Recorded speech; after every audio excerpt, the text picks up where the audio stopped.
ये जो कहानी आज आप सुनने वाले हैं, ये बहुत ही दुखद कहानी है। बाइबल में इसका जिक्र भी हुआ है। ये कहानी इसलिए दुखद है क्योंकि इसमें यीशु के एक शिष्य ने यीशु को ही धोखा दिया है। लेकिन उसके साथ यीशु ने क्या किया वो आपको आगे पता चलेगा।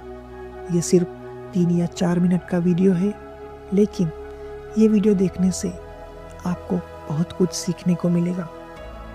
कहानी में यीशु मसीह के 12 शिष्य थे जो उनके साथ रहते थे, उनकी शिक्षाएं सुनते थे और उनके चमत्कारों के साक्षी बनते थे।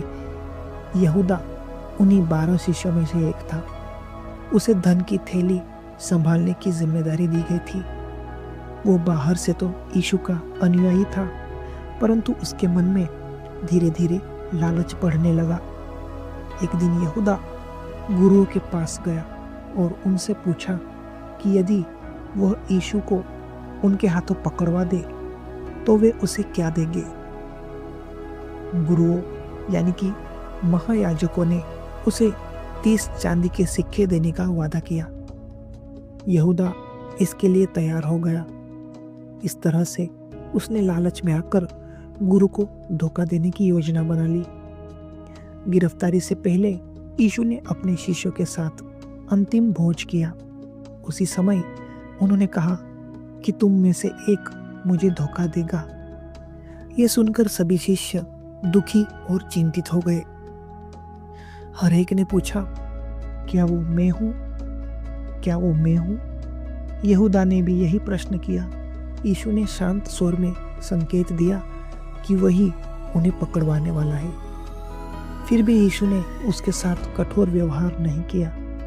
उस रात यीशु प्रार्थना करने बगीचे में गए। यहूदा सैनिकों को लेकर वहां पहुंचा।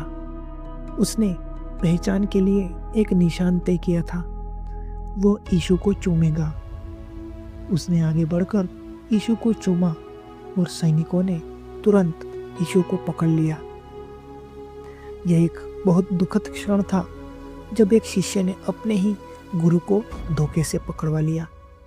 दोस्तों, जब यीशु को पकड़ रहे थे तब यीशु ने उस शिष्य से कहा, मित्र, जिस काम के लिए तू आया है उसे कर ले। देखिए जिस तरह से शिष्य ने कैसे यीशु को धोखा दिया, लेकिन यीशु ने उसे मित्र कहा। मित्र, तू जिस काम के लिए आया है उसे कर ले। ये कहानी हमें सिखाती है कि लालच और स्वार्थ मनुष्य को गलत रास्ते पर ले जाते हैं। बाद में यहूदा ने देखा कि यीशु को मृत्युदंड दिया गया है तो उसे अपने कार्य पर पछतावा हुआ।